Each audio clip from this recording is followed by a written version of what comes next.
चलिए स्टार्ट करते हैं कुछ साइंस के इम्पॉर्टेंट क्वेश्चन। तो चलिए पहले क्वेश्चन पे चलते हैं। आज का पहला क्वेश्चन दिया है कि प्रतिरोध का मात्रक होता है। 4 ऑप्शन आपके सामने दिए हैं। पहला ओम, दूसरा ओम मीटर, तीसरा ओम मीटर और दूसरा मीटर प्रति ओम। दूसरा ऑप्शन दिया है ओम प्रति मीटर। तो बताइए चारों में से कौन सा। सबको पता होगा प्रतिरोध का मात्रक क्या होता है? ओम। प्रतिरोध का मात्रक ओम होता है। चलिए नेक्स्ट क्वेश्चन पे चलते हैं। अगला क्वेश्चन दे रखा है कि एक अश्वशक्ति बराबर होता है 726 वाट, 736 वाट दूसरा ऑप्शन, तीसरा 746 वाट और चौथा 756 वाट। एक अश्वशक्ति बराबर होता है 746 वाट के। किसके? 746 वाट के। एक अश्वशक्ति बराबर होता है 746 वाट। अगला है कि उत्तल दर्पण की फोकस दूरी 20 सेमी है, उसकी वक्रता त्रिज्या क्या होगी? किसी उत्तल दर्पण की फोकस दूरी 20 सेमी है तो उसकी वक्रता त्रिज्या क्या होगी? हमें पता है कि फोकस दूरी जो होती है F = R/2। फोकस दूरी कितनी है? 20। तो वक्रता त्रिज्या कितनी हो जाएगी? 40। कितनी हो जाएगी? 40 क्या हो जाएगी? अगर फोकस दूरी 20 है तो रेडियस कितना हो जाएगा? 2F क्या हो जाएगा? 2F = R। तो 20 दूनी 40 सेमी हो जाएगा। क्या हो जाएगा? 40 सेमी। किसी उत्तल दर्पण की फोकस दूरी 20 है तो उसकी वक्रता त्रिज्या कितनी हो जाएगी? 40।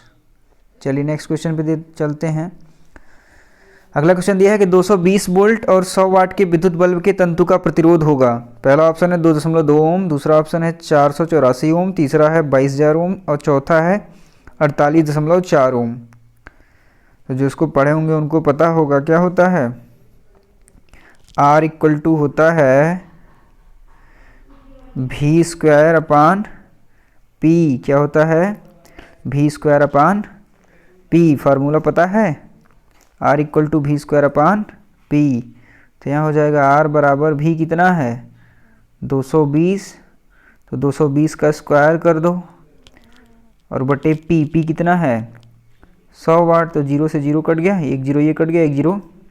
22 का 22 में गुणा कर दो तो 22 दूनी 44 की 4 कैरी 4 और 22 दूनी 44 और 4 48। ठीक है, इस 22 का गुणा इस 22 के साथ कर दो। 484। देखो 484 ओम कहाँ है? सेकंड वाला ऑप्शन दिया है 484 ओम। ऑप्शन नंबर बी बिल्कुल सही है। 484 ओम क्या दिया है? 484 ओम बिल्कुल सही है। चलिए नेक्स्ट क्वेश्चन पे चलते हैं। अगला क्वेश्चन क्या दे रखा है? नीचे दिए गए चित्र में निम्नलिखित को नामांकित कीजिए। इसको क्या बोलते हैं? अभिलंब। क्या बोलते हैं इसको? अभिलंब कौन होता है?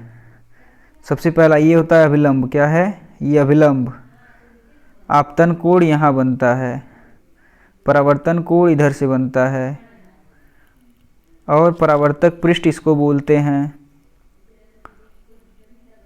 अभिलंब ये बीच में है अभिलंब, इसको अभिलंब बोलते हैं। ये है अभिलंब। ठीक है, तो तीनों पता चल गया जो पूछा था। चलिए नेक्स्ट क्वेश्चन पे चलते हैं। अगला क्वेश्चन दे रखा है कि शुद्ध जल का pH मान। पहला ऑप्शन 6, दूसरा 5, तीसरा 0, चौथा 7। तो शुद्ध जल का pH मान कितना होता है? 7। सबको पता होगा शुद्ध जल का pH मान। 6, 7, 8 का ये क्वेश्चन है, शुद्ध जल का pH मान पूछता था। चलिए अगला क्वेश्चन दिया है कि कॉपर का अयस्क है। पहला बॉक्साइट, दूसरा मैलेकाइट, तीसरा कार्नेलाइट और चौथा सिडेलाइट। तो कॉपर का अयस्क कौन सा होता है? पहला ऑप्शन, दूसरा, तीसरा, चौथा में से कौन सा सही है? जो ऑप्शन सही हो बताइए। कॉपर का अयस्क है मैलेकाइट। क्या है? हम लोग मैकेलाइट भी बोलते थे इसको, मैलेकाइट। ठीक है, मैलेकाइट अब मैकेलाइट भी आप बोलते होंगे। अगला क्वेश्चन दिया है कि SO2 का अणु भार होगा। SO2 का अणु भार 60, 64, 35 और चौथा ऑप्शन है 54। तो इन चारों ऑप्शन में से कौन सा ऑप्शन सही होगा? पहला 60, दूसरा 64, तीसरा 35 और चौथा 54। तो SO2 का जब अणु भार आप निकालेंगे 64, कितना आएगा?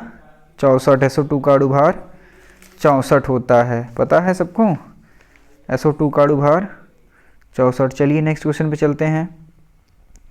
रिवीजन क्लास है, फटाफट क्वेश्चन का आंसर देखिए। चलिए अगला क्वेश्चन है कि फिटकरी का रासायनिक सूत्र क्या होता है? पहला ऑप्शन आपके सामने है, दूसरा K2SO4, तीसरा L2SO4 और चौथा इनमें से कोई नहीं। और पहला ऑप्शन दे रखा है K2SO4 L2SO4 का होल थ्राइस 24H2O। तो फिटकरी का रासायनिक सूत्र, जिसको ये भी याद होगा कि काफ़ी बड़ा होता है, वो भी बता सकता है। पहला ही ऑप्शन हो जाएगा K2SO4 L2SO4 का होल थ्राइस 24H2O, ठीक है। चलिए नेक्स्ट क्वेश्चन पे चलते हैं। अगला क्वेश्चन दिया है कि निम्न में से कौन धातु है? कार्बन, नाइट्रोजन, ऑक्सीजन और Fe आयरन। तो पहले पता चल रहा है आयरन Fe आयरन, तो चौथा ऑप्शन यहाँ बिल्कुल सही हो जाएगा। Fe आयरन होता है ना, और आयरन तो धातु ही है। चलिए नेक्स्ट क्वेश्चन पे चलते हैं। नेक्स्ट क्वेश्चन क्या दिया है कि कार्बन की संयोजकता होती है? पहला ऑप्शन 2, दूसरा 3, तीसरा 4 और चौथा 5। कार्बन की संयोजकता होती है कितनी? बताइए कार्बन की संयोजकता कितनी होती है? निकालने आता है? बैलेंसी कैसे निकलती है? कितने कितने लोग KLMN पढ़े हैं और कितने लोग SPDF पढ़े हैं? कमेंट में ज़रूर बताइए। तो बताइए इसमें कार्बन की संयोजकता कितनी हो जाएगी? 4। कार्बन की संयोजकता कितनी होती है? 4। कार्बन की संयोजकता 4 होती है। चलिए अगले क्वेश्चन पे चलते हैं। अगला क्वेश्चन दिया है कि पादपों में वायु प्रदूषण को कम करने वाली प्रक्रिया है। पहला ऑप्शन श्वसन, दूसरा प्रकाश संश्लेषण, तीसरा वाष्पोत्सर्जन और चौथा ऊर्ध्वपातन। तो बताइए चारों में से कौन सा ऑप्शन सही है? पादपों में वायु प्रदूषण को कम करने वाली प्रक्रिया श्वसन, प्रकाश संश्लेषण, वाष्पोत्सर्जन और ऊर्ध्वपातन। कौन सा ऑप्शन सही होगा यहाँ पे? कितने लोगों को पता है? प्रकाश संश्लेषण क्या हो जाएगा? प्रकाश संश्लेषण दूसरा ऑप्शन सही है इसमें, ठीक है। चलिए अगले क्वेश्चन पे चलते हैं। अगला क्वेश्चन दिया है कि मनुष्य में लार ग्रंथियों की संख्या होती है। तो मनुष्य के अंदर कितनी लार ग्रंथियां होती हैं? 2 जोड़ी, 3 जोड़ी, 4 जोड़ी, 5 जोड़ी। बहुत फास्ट ट्रैक रिवीजन चल रहा है, जल्दी जल्दी आप भी एकदम जल्दी जल्दी उत्तर दीजिए। तो मनुष्य में लार ग्रंथियों की संख्या 3 जोड़ी होती है। कितनी होती है? मनुष्य में लार ग्रंथियों की संख्या जो है 3 जोड़ी होती है। कितनी जोड़ी होती है? दायां फेफड़ा कितने पिंडों में बटा होता है? पहला ऑप्शन 2, दूसरा 3, तीसरा 4 और चौथा ऑप्शन है 5 पिंडों में। तो बताइए दायां फेफड़ा कितने पिंडों में बटा होता है? दायां फेफड़ा कितने पिंडों में बटता है? 3। और बायां फेफड़ा 2 पिंडों में। तो दायां फेफड़ा 3 पिंडों में बटा होता है और बायां वाला फेफड़ा 2 पिंडों में। बायां वाला कितने में? बायां 2 में और दायां 3 पिंडों में बटता है। चलिए क्वेश्चन एक्स्ट्रा आपका रेडी हो गया इसी के साथ, ठीक है। चलिए नेक्स्ट क्वेश्चन पे चलते हैं। अगला क्वेश्चन दिया है कि लाल रुधिराणुओं का जीवन काल होता है 120 दिन, 100 दिन, तीसरा ऑप्शन 110 दिन, चौथा इनमें से कोई नहीं। तो लाल रुधिराणुओं का जीवन काल होता है कितना? 120 दिन। और श्वेत रक्त कणिका 2 से 3 दिन लगभग। पढ़ा है आपने? जो भी पढ़े होंगे उत्तर जल्दी जल्दी दे पाएंगे। चलिए अगले क्वेश्चन पे चलते हैं। अगला क्वेश्चन है मनुष्य का प्रमुख उत्सर्जी उत्पाद होता है। पहला ऑप्शन अमोनिया, दूसरा यूरिया, तीसरा यूरिक अम्ल और चौथा अमीनो अम्ल। मनुष्य का प्रमुख उत्सर्जी उत्पाद होता है पता है? यूरिया होता है। क्या होता है? मनुष्य का प्रमुख उत्सर्जी उत्पाद यूरिया है। ठीक, चलिए नेक्स्ट क्वेश्चन पे चलते हैं। अगला क्वेश्चन दे रखा है कि निषेचन के बाद पुष्प का कौन सा भाग फल में बदलता है? पहला ऑप्शन पुंकेसर, दूसरा वर्तिका, तीसरा अंडाशय और चौथा बीजांड। तो निषेचन के बाद पुष्प का कौन सा भाग फल में बदलता है? बताइए कि निषेचन के बाद पुष्प का कौन सा भाग फल में बदल जाता है? कौन सा भाग बदलता है? बीजांड बदलता है। कौन सा? बीजांड। बिल्कुल सही ऑप्शन है चौथा वाला। निषेचन के बाद जो है पुष्प का जो बीजांड होता है वही फल में बदल जाता है। ठीक है, चलिए नेक्स्ट क्वेश्चन पे चलते हैं।